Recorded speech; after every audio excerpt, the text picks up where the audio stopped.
mode. Welcome. This is Ginny Cover. I'm a board member for Access, and I also coordinate the Access Helpline. Our presenter this evening is Susan Howell. She's a board-certified genetic counselor.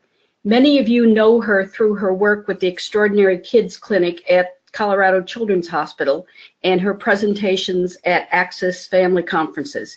She's also been involved in many of the research studies into X and Y variations. Susan serves as a board member for Access. Our topic tonight is disclosure of the diagnosis, which is a subject that many families and individuals struggle with in getting appropriate services in school or accommodations at work. What do I tell my family? How do I handle this when dating? Susan has a great perspective about the balancing acts involved in disclosing private genetic diagnosis, especially one where there are numerous inaccurate and hurtful myths out there on the internet. The way that we handle questions on webinars, because our attendance is so large, is that we ask that the audience type their questions into the dialog box on the right side of the screen. It's marked questions.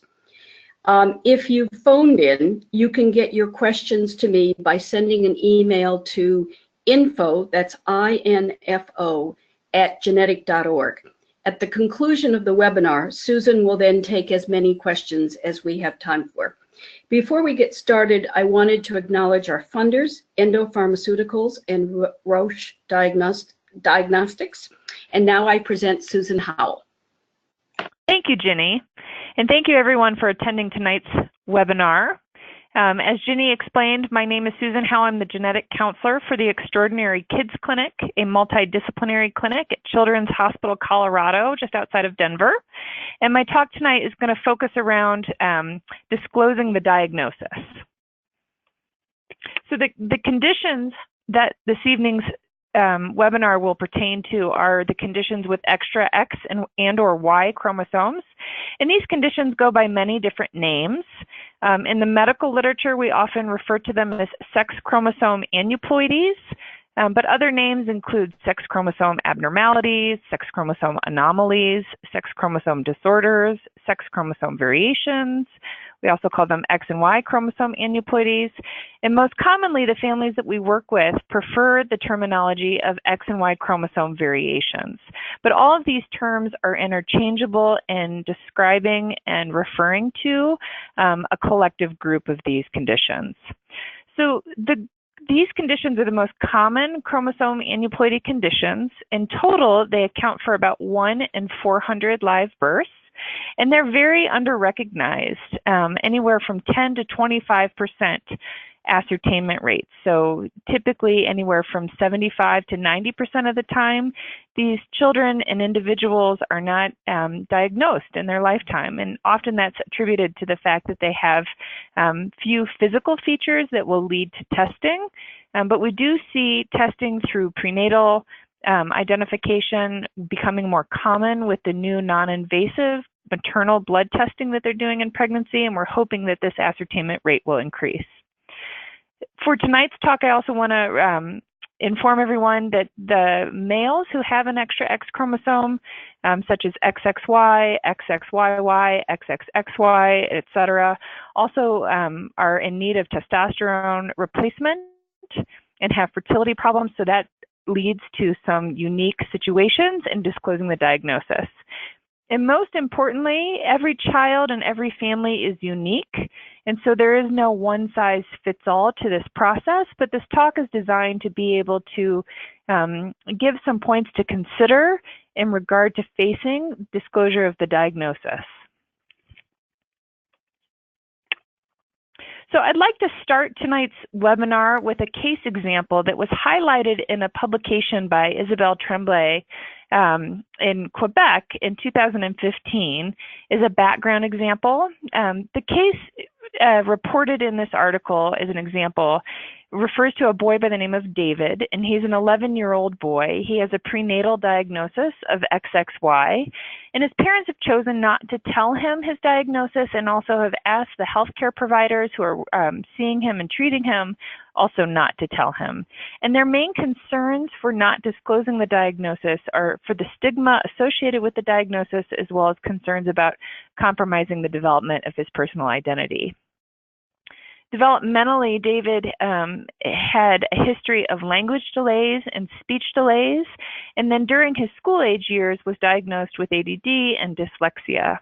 He's described as a very shy and sensitive and anxious child, and a psychological evaluation around the age of 11 diagnosed him with generalized anxiety disorder and symptoms of depression.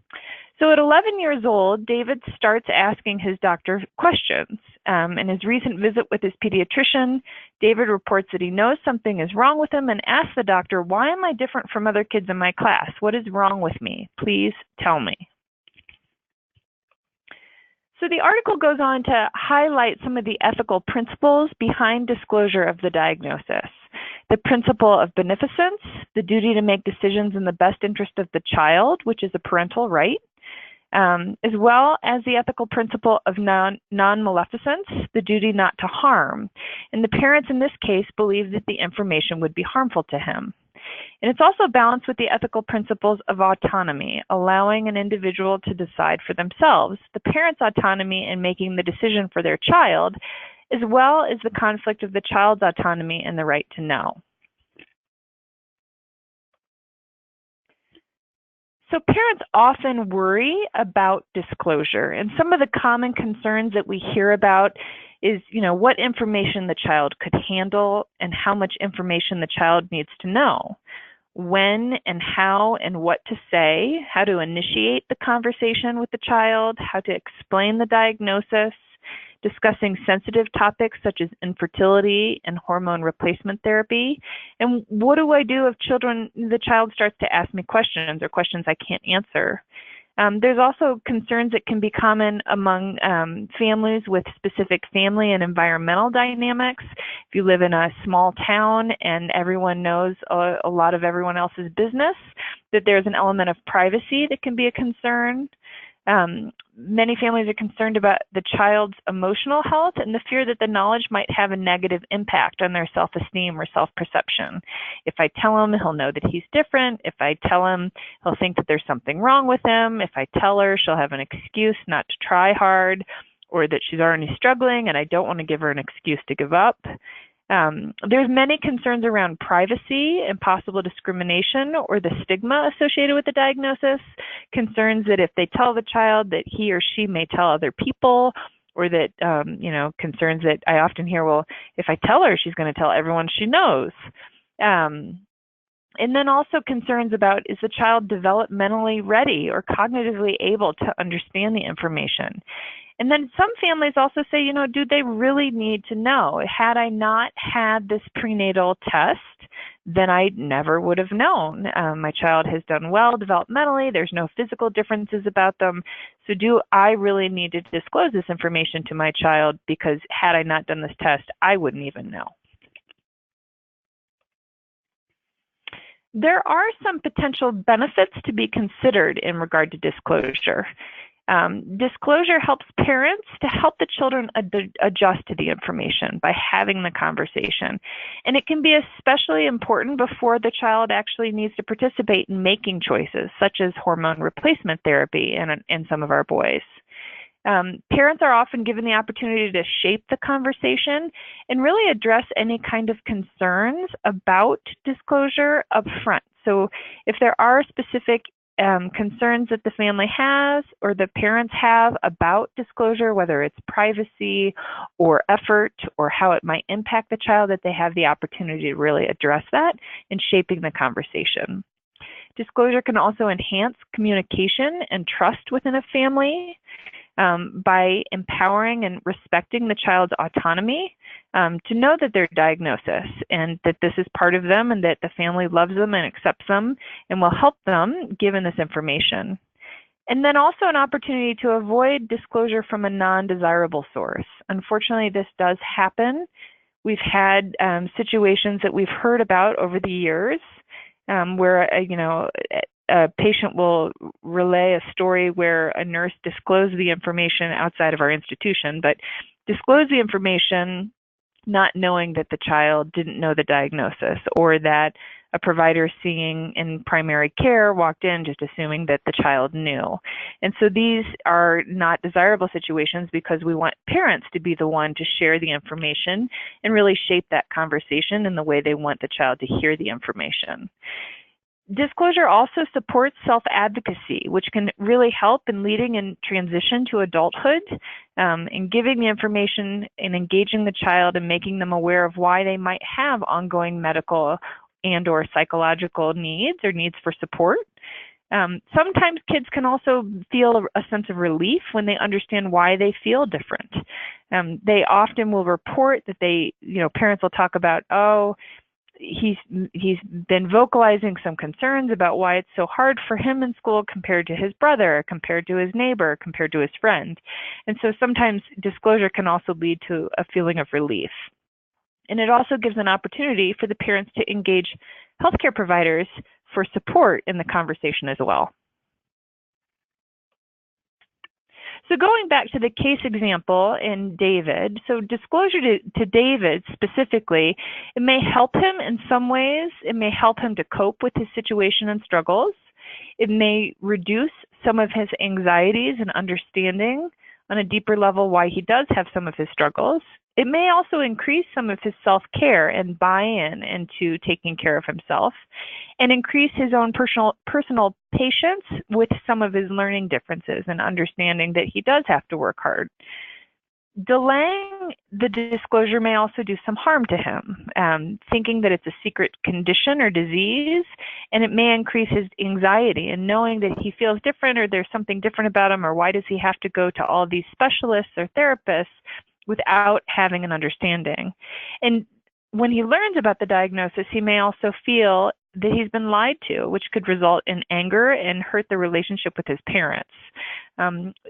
Adolescents will naturally go through a separation in their relationship with their parents. It's one of the, the less desirable aspects of adolescence that happens to all kids. And so disclosing the information during that period can also lead to some resentment and feeling lied to.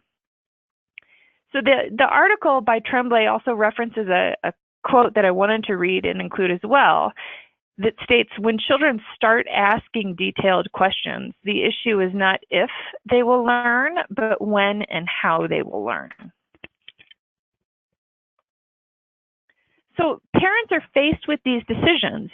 Do they tell them? When do they tell them? What do they tell them? How do they tell them? Who else do they tell? And it's important to really recognize that every child in every situation is different with regard to his or her needs, the child's ability to comprehend the information, the ability to communicate the information, and the coping skills of both the parents and the children. And you know your child best. And so you really are in a position to be able to determine a lot of this information through your own personal filter. There is no one size fits all.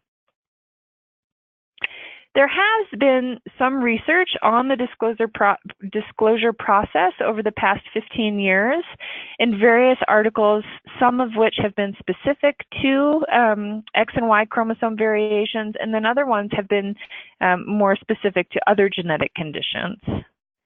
And what we've identified as far as issues in the research that has been published is there are multiple influencers about sharing the information. There can be, family rules and boundaries about personal information and privacy. We all have our own family history and culture as far as the community in which we live and the attitudes towards our family and sharing information amongst our family members as well as our community. Personal beliefs and attitudes and values, some of which can be religious in orientation. And then the child's level of cognitive development and psychosocial maturity, their ability to truly understand and cope with the information, as well as assessment whether or not the child is ready and interested. And there's a spectrum of strategies about how families go about sharing information, from being very open and honest and talking about a lot of information, being very selective, and what information they choose to share, using clinical conversations with healthcare providers or other professionals to share the information, and then families that choose not to share. So our clinic here in Denver did some research a few years ago with a study aimed to explore the experiences of both parents disclosing the diagnosis as well as individuals receiving the diagnosis, and learning about what their experiences were and what kind of suggestions they would give to other parents or other families faced with disclosing the diagnosis. And this study surveyed 139 parents as well as 67 affected individuals with questions that ranged from how prepared you were for the conversation as a parent, resources you may have access for preparation, what concerns you had going into the conversation, and then recommendations you would give to other families facing disclosure. And from this study, the recommendations that came out of the study, specific from parents recommending to other parents as well as individuals with the conditions who learned about their condition and what recommendations they would give to parents. There were some common themes and then some differences between the two groups. In regard to how to tell them, commonly they both agreed that it was important to be honest, that this is a gradual conversation that occurs over time. It's not just a one-time conversation. To inform yourself first and be prepared and knowledgeable about the condition, as well as to be positive and not to lie or omit or mislead the child in learning about the condition, as well as to be very supportive and open. In reference to when to tell them, they both agreed to tell them early, that it was helpful to tell them before puberty, whether that's a condition with a boy who's going to face hormone replacement therapy or just trying to have the conversation before that natural separation during adolescence. To consider telling them when the child starts to ask questions, telling them based on the child's maturity, and then telling them when they're going to need treatment, whether it's therapies or educational supports or hormone replacement therapy would be needed. And then in regard to what to tell them, parents suggested telling them, everyone has challenges, that you as a parent will be helpful to your child and support your child through any challenges they do have. Identifying what their strengths are and pointing out that they're unique strengths as an individual, and then respecting the privacy issues specific to that family as well as that child. Individuals had recommended in what to tell them that it's not a disability, it's not a disease or anything weird in the context of how many people have this condition. It's relatively common.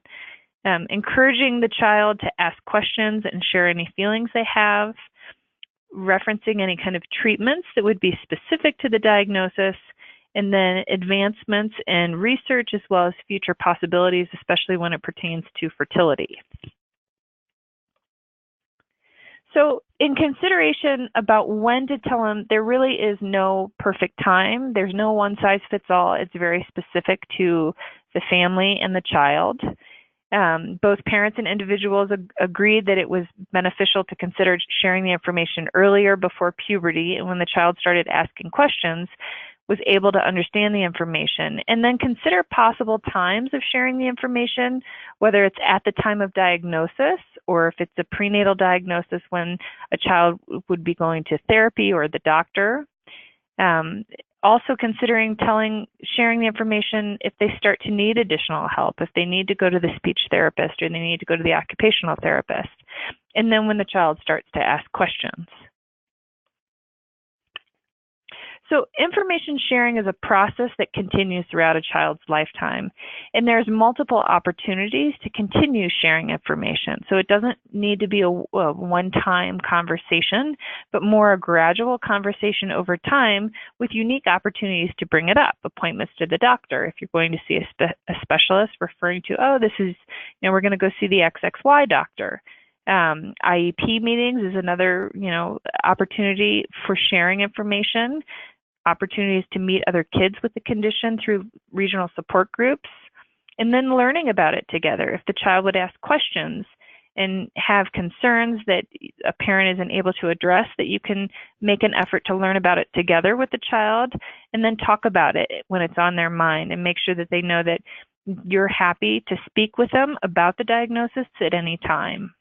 And if you don't know the answers, you'll learn it together, or you'll find out and keep talking about it.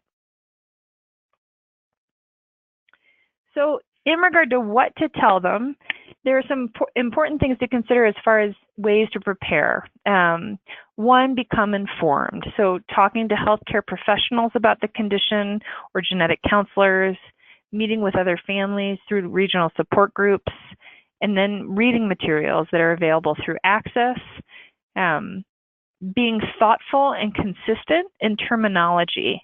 So this is important because we don't want to lead to any kind of confusion with the child. There are a lot, as I started the webinar with this evening, there are a lot of different names that these conditions can go by, and it's important that we don't confuse the child in learning about the diagnosis so that we're very consistent. So if we're going to call it Klinefelter's or we're going to call it XXY, that the terminology is consistent. The language used should be very age appropriate and developmentally appropriate, so that you respect the child's ability to comprehend the information that's shared and really kind of process it in their own context. Focusing on the child and how it relates to him or her, there can be a wide spectrum of how the physical, cognitive, medical, and psychological features can present in these conditions, and so really making it more specific to the child and how they can put the diagnosis in context of their own life. And then it's important to identify what kind of takeaways and how you want to shape the conversation in ways that you want them to remember certain information when discussed. So common takeaways may be how common the condition is, that it's not rare, they're not the only one with this. It can also be topics of that it's not an illness or disease or contagious, that it's nothing to be ashamed of, that it doesn't change your gender or your gender identity, that not everything that you read online may be true for some of the older kids, and that it's personal information if you have concerns about privacy and about sharing the information and why it matters. So keys to success as far as how to tell them. It's important for parents to get comfortable. Often the information, especially with a new diagnosis, can lead to a lot of emotions, and they're natural emotions, but we don't want to frighten the child by starting to cry during the conversation about the diagnosis. And so getting comfortable means having parent emotions in check so that you're able to have a conversation without scaring a child. Being comfortable with knowing that it's okay to say, I don't know. If the child asks a question and you don't know the answer, that's completely appropriate to say. And making sure that you're prepared that any kind of awkwardness that you would present, even non-verbally, can be misinterpreted as something being wrong. And so we want to make sure that our kids get a message from us that's consistent in what we're trying to relay, and that we don't have any of our uncomfortable feelings leading to any kind of misinterpretation. It's important that we maintain a very positive attitude and not dwelling on any of the potential negatives. Even if we do have our own parental concerns, that we spin the information in a way that's going to be positive when we're disclosing the diagnosis for the first time especially. And that we're truthful in the context of the child's age and level of understanding. So for a very young child, we don't need to talk about chromosomes and genetics in a way that they're not going to understand and have any context of that information, but that we put it in a way of, your body was made differently. And we knew about this when you were born, and we knew that you may need some additional supports so that they can understand it based on their age and development. Using simple and direct language,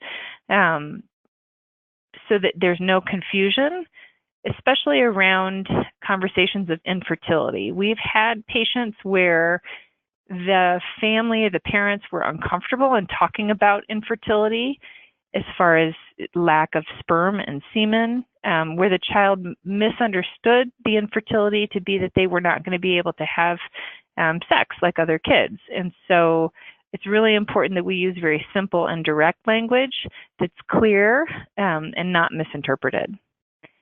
The conversation also includes a lot of support and reassurance and encouragement for the child to ask questions.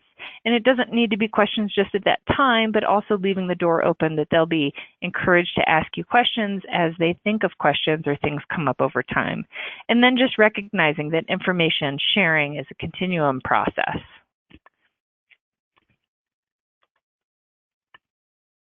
So things to try to avoid. It's recommended that, try to avoid data dumping and sharing everything at once. It can be overwhelming to anyone, especially a young child. Trying to avoid the focus on the genetics and the chromosomes, because when rubber meets the road, while it is an explanation, for a young child, it doesn't have any context. And historically, genetic counselors will talk about chromosomes in the context of, well, girls have 2 X's and boys have an X and a Y. And when you're trying to have a conversation with the child about a diagnosis of XXY, when you lead with that, it's very confusing. And so it's not relevant to the child. My common conversation is we knew that when you were born, or we knew shortly after you were born, that there was something different, that you had an extra X chromosome, so you have XXY. We know that you're a boy because you have the Y chromosome, and the genes on that chromosome make you a boy. Being very thoughtful about word choice, because I think some of the words such as sex and abnormality and syndrome and disease can be very scary to a child, and really not necessary when you're trying to explain why, the difference that they have has either caused them some of the struggles or challenges that they may have faced, or just understanding that this is, the way that they were born, and that it'll be there and there's nothing wrong with them, that it's a very common condition. Fertility terminology, again, is really important to be very specific so that there is no confusion, because we don't want anyone to misunderstand sexual functioning. The infertility seen in these conditions really translates to no sperm found in the semen, but sexual functioning should be normal otherwise. And if there is something that's not functioning as it should, then there's the need for more further medical evaluation, because it could be unrelated and something wrong. And then interchanging terminology can also cause a lot of confusion. So we want to be very careful about being consistent in the word choice that we do use, that we don't confuse the child. From the research that we did with our graduate student initially on the disclosure process, we were able to develop some diagnosis disclosure handouts about talking with your child about the diagnosis. And we have 4 handouts that are available that are tailored to the individual conditions, although there is some overlap between them, that are available for families to reference.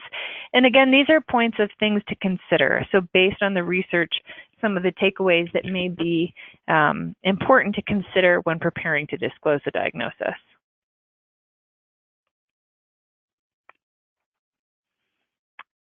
Then we also, from the research, we had a graduate student, a genetic counseling student, Arlie Colvin, who worked with us a couple years ago as well, and developed a series of children's books that are available both through Amazon.com or CreateSpace.com, which is the self-publisher through Amazon.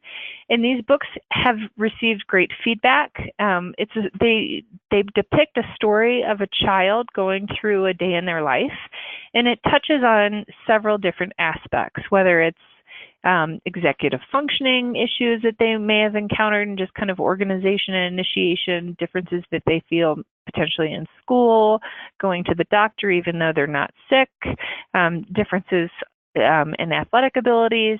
And so the books, while they're not directly specific to any one child, they do touch on a lot of common themes that we hear through our clinic, and that we thought would be helpful is having a tool where families can sit down with their child and read through the book in order to have a conversation about the various aspects of the condition.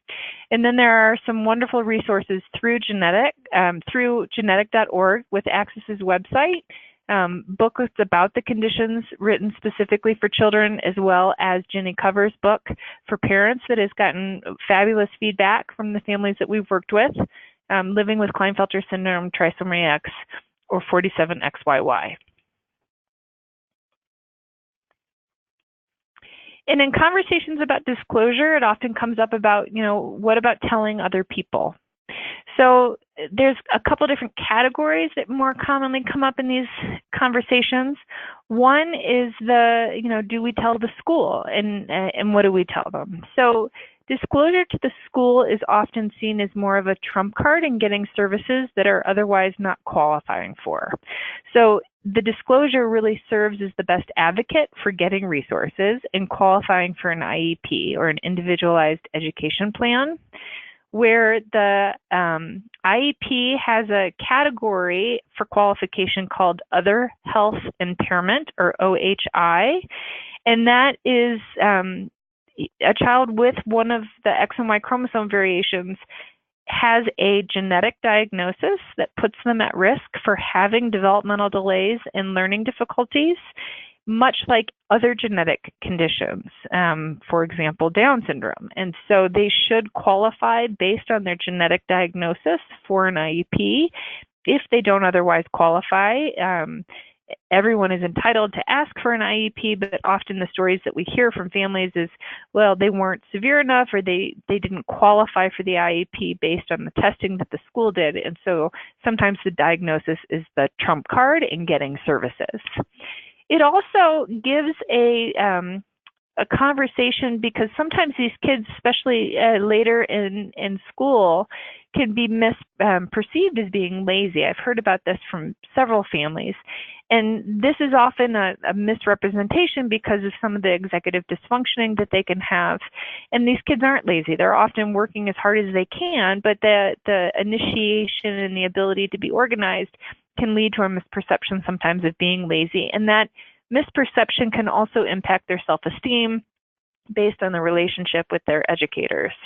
So sometimes having disclosure with the school can help address that as well. In consideration of disclosing to family and friends, it's important to respect the autonomy of the child and the child's right to privacy, because the child will grow up and others will know if you disclose it to them. And I think sometimes it's easy when you're holding a 6-month-old baby in your arm and you're talking to, Aunt Betty, or you're talking to your neighbor, to talk about the diagnosis, but it's important to just consider the fact that that child will, at the age of 16, continue to have a relationship with extended family, and they do have a right to privacy, and they may not want Aunt Betty to know when they're 16. And it's also important to understand that if you choose to disclose to family and friends, that there's a lot of misinformation on the internet, and to address any concerns that you would have. If you feel that, somebody may go to the internet just to open the doors in the conversation and say, you may be curious about this, or as time goes on, I'll keep you up to speed, or you can always ask me questions, because not everything on the internet is true or pertains to our child, because there's a wide spectrum of how this condition can impact them. In regard to disclosure to physicians or doctors, especially primary care doctors, this disclosure is really important as far as being able to empower the provider to provide the most appropriate medical care. So we have worked over the years with a couple families who lived in small towns and did not want to disclose the information to the primary care doctor or to the pediatrician, and it really leaves the pediatrician at a disadvantage in making sure that he or she is taking appropriate care of the child when they don't know. There's also situations where children are faced when, if their parents would be absent, if they would be hurt or killed in any kind of accident, that if the information is not part of their medical record, that it's lost with the absence of the parents. And so it's really important that diagnosis remain as part of their medical record, so that they are able to be cared for appropriately in the absence of their parents. And then in telling other people, it's also important to, there's a variety of considerations for when you would share the community based on your own personal and family culture. A lot of individuals are very good at self-advocating and feel like they want to make a difference and contribute to the world in ways that they can either participate in research or be a better advocate for an organization, as an example, in providing insight about living with the condition. And some of these individuals will choose to share that information as well. So families will often ask for, well, how do I say it? And I think sometimes wrapping language around the process can be helpful and what it would sound like. So, examples that can be very general for an aged child that's, before first grade. And these examples don't really give any specific takeaways that you would want to incorporate into the conversation. So it is important to really personalize and address any concerns that you would have that would be also age and developmentally appropriate. But you may, have an opportunity to say, oh, you know why you have to go see your speech therapist? Well, your body is made a little differently, and it's a condition, or it's something called XXX or XXY. And when you have XXX, you need some extra therapy to help you with your speech. It doesn't mean that you can't learn or you can't speak well, but we do need some extra support. And sometimes you might have to work a little harder than other kids because of your XXX. But there's some good things about XXX too. Often girls with XXX are taller. So if you ever have any questions, you can always talk to me about this condition, or you can talk to me about XXX. And if I don't know the answer, we'll find out together. And then building on that as you're talking to an older child, specific to their situation, so that they can understand the context, because some kids may have more challenges and need more supports, and others may not. Why do you know why you need to go to tutoring? Well, when you were little, we found out that there was something different.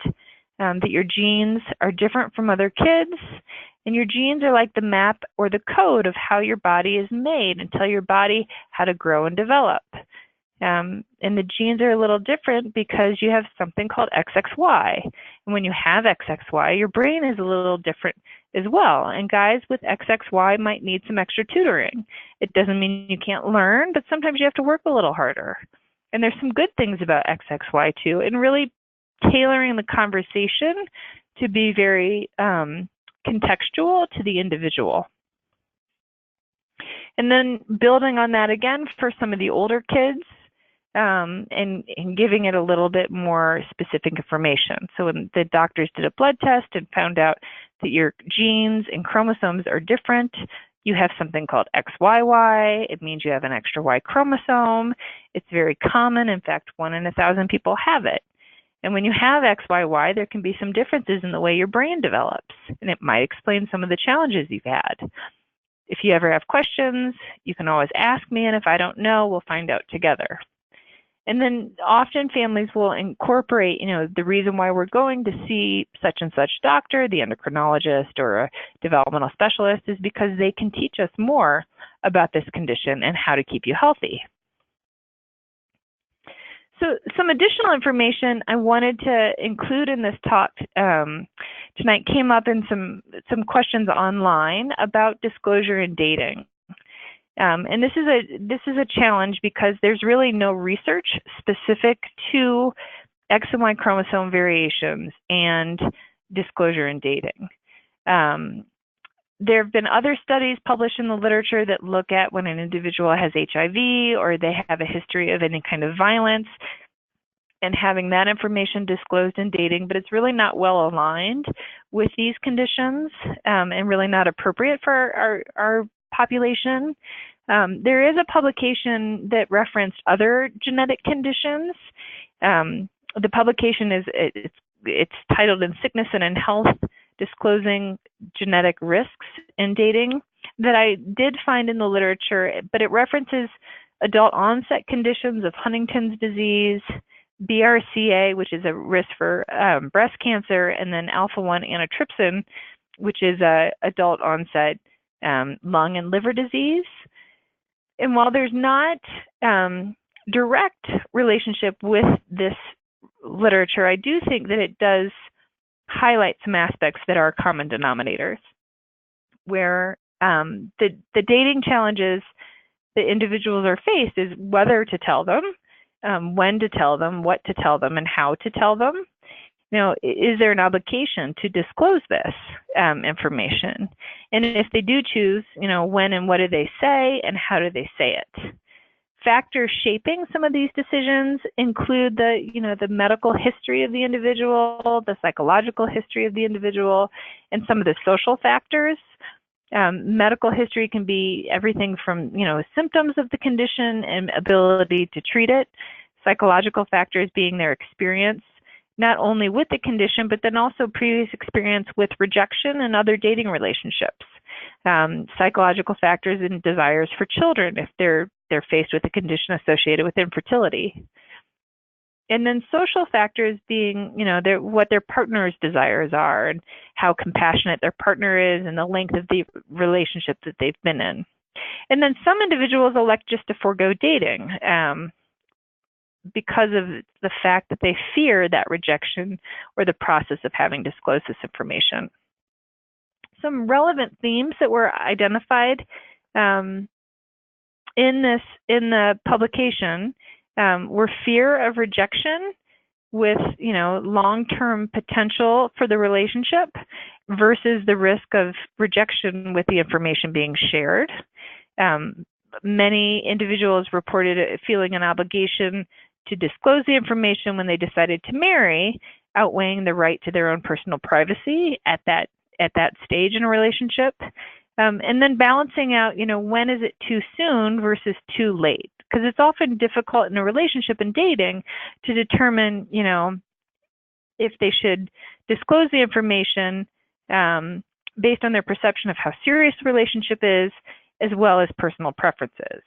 Too soon can be very overwhelming in a dating relationship, balanced with the need to understand the other person's desires and preferences, and also determining the potential of the individual's preference in continuing in the relationship. Too late can also impact an expectation of underlying trust in a dating relationship.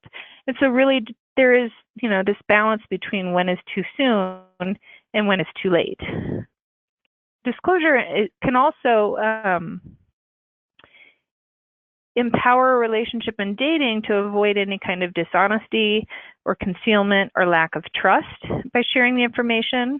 But then individuals are often faced with the dilemma of how much detail to actually disclose.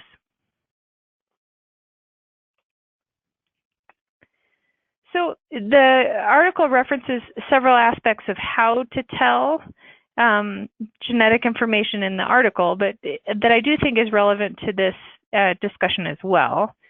And it was highlighted that it is important to talk about it in person. So not by email, not by texting, not by social media, because it is personal information and it demonstrates a sincere issue of conveying confidence and building trust in a relationship.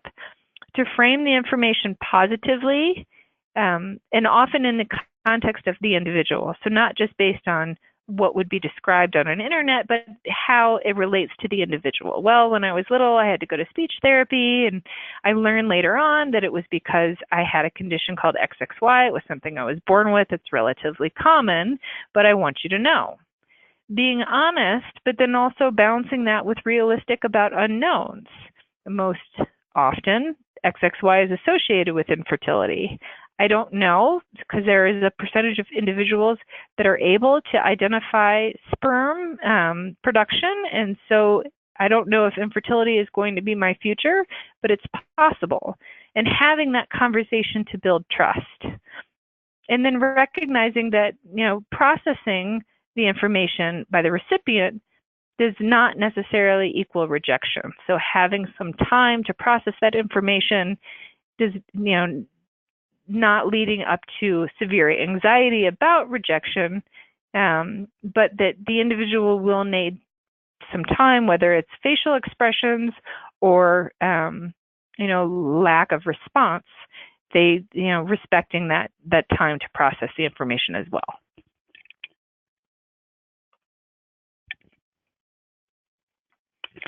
I think it's also helpful in talking about disclosure for individuals to meet other people. So that can be through the regional support groups. That a list of the support groups are available through genetic.org, or through the Families Conference that's held every other year. And next year is the next Access Conference that's to be announced. But I do think that often meeting and connecting, parents connecting with other parents, individuals connecting with other individuals, can be really helpful in understanding and relating to each other's experience through disclosure and giving support, whether it's through dating or whether it's through processing with a young child on the context of the diagnosis.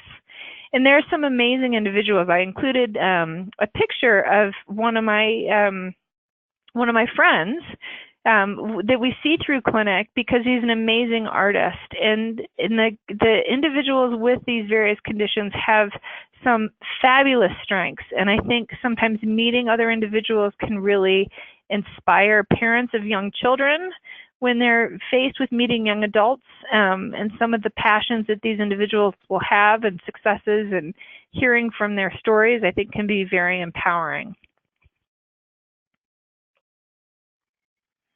So that is my talk. I wanted to give some acknowledgements to the kids that we've seen through clinics and their families, to Access. This is a nonprofit organization that does a wonderful job in reaching out to families internationally and nationally, and it's possible through donations such as the grants that have been received for this webinar, but ongoing continuation of these educational efforts are through donations. So I encourage any attendees for the webinar to consider donating to Access to continue these educational efforts. I wanted to thank the XXYY project and all that we've learned in working with these kids and families as well in continuing education.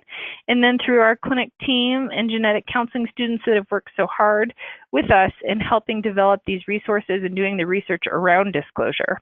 And I'd like to open up the webinar for any questions. Okay, this is Jenny. We certainly do have some questions that have come in. The first one is, our son has 48XXXY and an autism diagnosis.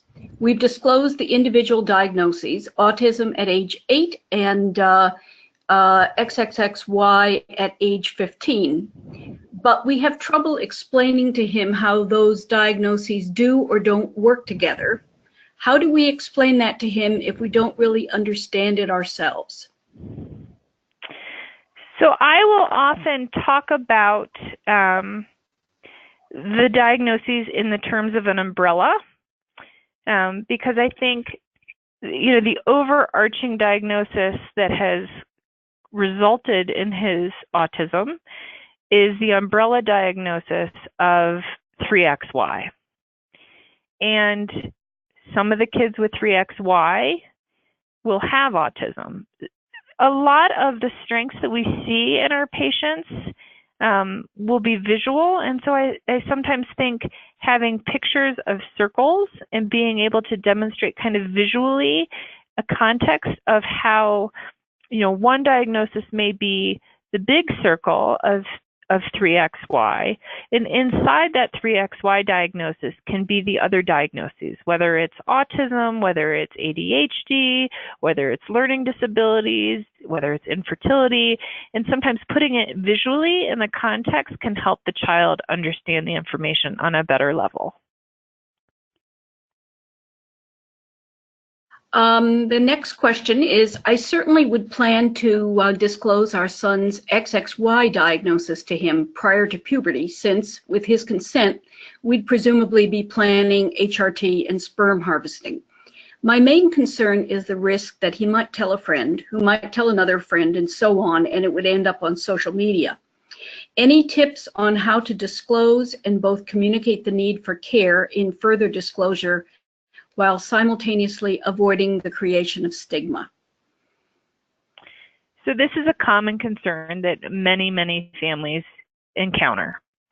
And in my experience, that I think it's easier, especially faced with HRT, to address the diagnosis before going to the appointments to talk to the doctor about this process, whether it's HRT, whether it's sperm harvesting, or trying to see if there's any microtessy procedure that can be performed.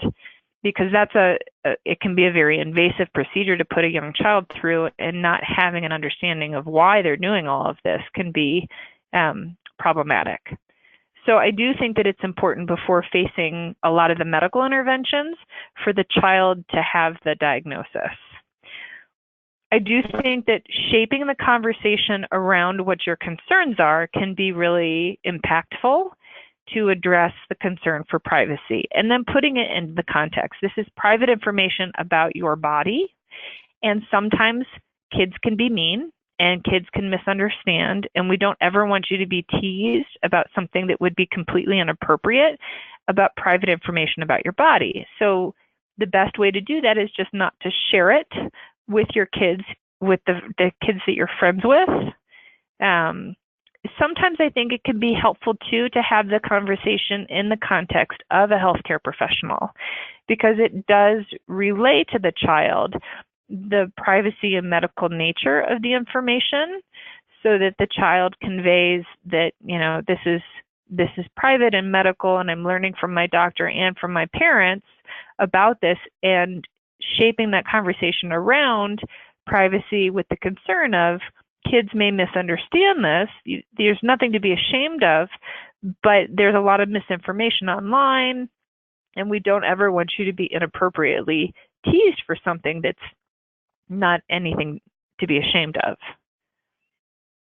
So I do think that, you know, your approach to disclosure can really cater to how to address what your main concerns are with privacy. Another question. Once we disclose to the child, there's a risk that the child might incorrectly perceive normal things about themselves or personal attributes or quirks as consequences of the condition, whether they are or not. Any suggestion on how to avoid inadvertently medicalizing of self-perception by the child? I think probably the best approach in this is open communication ongoing going forward, and addressing that, you know, sometimes kids will have this and won't have any challenges, and sometimes they might need some additional supports.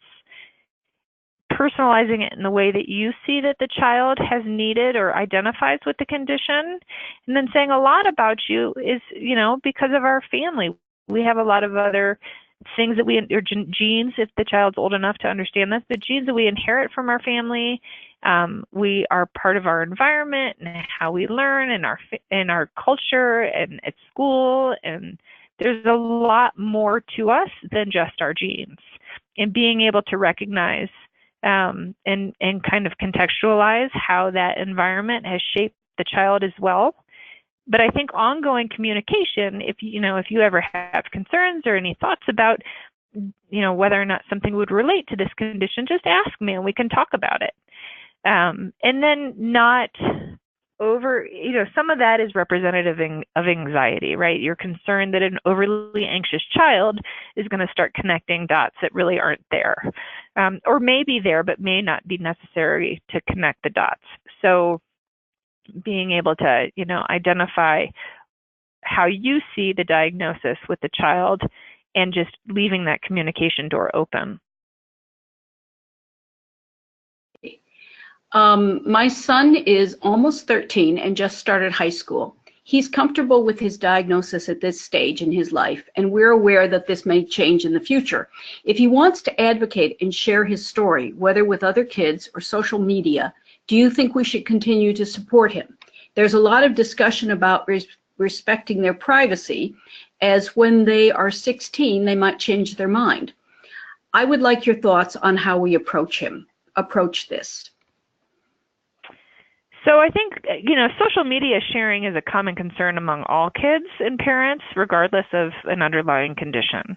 And so, you know, a parent addressing boundaries for what's shared on social media should be a natural conversation anyway. I do think that empowering a child to contribute and to be an advocate with an appropriate channel is going to be probably the best boundary. and getting them involved with Access and getting them connected with, a regional group that has some sense and confidence around that it's going to be appropriate. Having a child be more identified with a diagnosis through an organization such as Access really does set some more appropriate boundaries, because we know the information that's being shared about the diagnosis through Access isn't going to be inaccurate. And so we want to make sure that the child's diagnosis and the child themselves are empowered to have accurate information with that organization. So that's kind of how I'd see that. All right. What factors should be taken into account in considering disclosure to older or younger siblings? Well, depending on the age is very specific, but sometimes kids can be scared, and so we need to dispel any kind of fear that they may have. It's not contagious, even though he has to go to a couple extra doctor's appointment. He's not sick. He's not going to die from this. Also addressing some of the privacy concerns. This is private information about your brother, and while you may know it, we keep this in the context of our family. It would not be appropriate for you to tell your best friend Susie, because this is your brother's information, and setting some of those natural boundaries. I do think that if the child's old enough for them to consent and understand that you're sharing it with their siblings as well, to have that consent and that buy-in. If you learn about the diagnosis at the time of 11 or 12 or 13, that child's able to consent about sharing the information. And sometimes kids are smart, and they'll come to their own conclusions. So if you don't fill in the gaps, they may come to conclusions that are inaccurate. And you want to make sure that, that they have accurate information. So if you're taking your son to the doctor over and over again, the siblings are going to start to say, what's wrong? And you don't want them to come to an accurate conclusion. So I do think that sharing the diagnosis with siblings can often be very appropriate, again, shaping that conversation in ways that are going to be specific to your family and concerns. My son needs accommodations at work. He needs to sit while cashiering in the cafeteria because his muscle tone is so low and his feet hurt. Does he have to disclose the diagnosis to get workplace accommodations? Not necessarily. I mean, if he has, you could have low muscle tone and problems with your feet for other medical indications. So if he has a doctor's letter that doesn't disclose the diagnosis and he's able to get the accommodations at work just based on the medical history associated with the presenting problems, then that would be appropriate. Sometimes people can be more compassionate to understanding when you put it in the context of an underlying condition.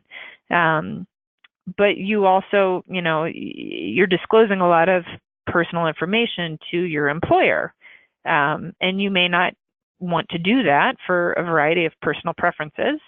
So if you're not able to get the accommodations, then having a sit-down conversation with, hey, I realize that I'm asking for some above and beyond things at work, but you need to understand I have an underlying condition that has resulted in some of these common symptoms for my condition. It's not that I'm lazy or it's not that I'm a complainer. It's just I need some help. I love my job and I want to continue doing it, and making sure that positive aspect of the conversation is there as well. That it's not an excuse, but more of an explanation with a positive attribute. Okay. I want to tell the school system because they seem to think that he is just lazy and not trying very hard. I think that this will help his teachers and his counselor understand that he really does have learning differences. My husband is dead set against it. We live in a really conservative area, and he thinks that school personnel will start thinking he's sexually deviant. Oh, this is difficult. He thinks it will be harmful to tell anyone. How can I resolve this? Ongoing long conversations with your husband because ultimately, as parents, you have to have a unified decision in front. It wouldn't be appropriate to tell the school without your husband being on board. I do think that, going back to the analogy of an umbrella or overarching diagnosis, well, the genetic diagnosis does demonstrate why we have a lot of underlying diagnoses. Sometimes getting the services through, or getting acknowledgement of what's going on through neuropsychological testing can be an example. So a neuropsychologist can do a learning evaluation that really teases out strengths and weaknesses in learning as far as a learning profile, as well as executive dysfunction. And often executive dysfunction as a function of our frontal lobe can be associated with features that get misperceived as laziness. And so, a workaround without having the ability to get you and your husband on the same page may be having a neuropsychological evaluation that really pinpoints that executive dysfunction and how this is actually something in regard to his brain functioning and development that have led him to the presenting features that are being misperceived as lazy. I think at this point, I'm looking again to see if we have any more. Oh, I do have a question. Another one. My school denied my kid an IEP with trisomy X under other health impaired. I even tried to file a state complaint and lost the argument. Or what next? Genetics basically said I need to let her fail to get the school on board. Oh dear. Yeah. So this is one you fight. Often advocates for families can be pretty impactful in bringing an advocate into an IEP meeting. It sounds like she's already been assessed through the school, so going outside of the school to get a private assessment is most likely going to be necessary. And it shouldn't be that she has to fail in order to get services. It should just be that with the combination of her genetic diagnosis, and if you have any ability to demonstrate kind of need for support through outside testing, that's going to be helpful as well. We have some kids that after getting a lot of support, they're doing great, but that doesn't mean that if you pull the supports that they won't fall. And so you want them to maintain doing well. And sometimes that ends up being a really tricky argument as well, in getting the school to continue with an IEP or supports if it's not other health impairment. The hope is that other health impairment puts you in a position where they can't take it away because this diagnosis is not going to disappear. Just like a child with Down syndrome, their diagnosis does not disappear. So getting an IEP through other categories can be challenging if they start to do really well with given supports. But I would definitely fight that and engage an advocate if an advocate hasn't already been engaged. I have a comment from the woman who wrote the question that they had used an advocate, didn't get any farther, and they already have a neuropsych. Oh boy, I would go onto the Rights Law website and look for anything else that you can use. They really, I can't, obviously, I can't see why they would not accept other health impaired because it is a genetic diagnosis. But I don't know the school, school system. So I would hope that it's a public school that they're working with, because private schools don't have to abide by the same IEP laws. Yeah, the mom is just replying that, yes, it's a public school. Well, it sounds as though it's almost a question of getting an attorney involved, because other health impaired is, my understanding, is something that kids with X and Y variations are qualified for. They should be. So I would say an attorney may be appropriate to consult with as well. Yeah. I had a comment from a mom, a potentially cool book if a kid wants to know the science side of it, the only thing is that I can't, I just got the mom sent a link, but I can't go into the link, so I don't know the, maybe that mom can send the title of the book in the next couple of minutes. Let me see if we have more questions.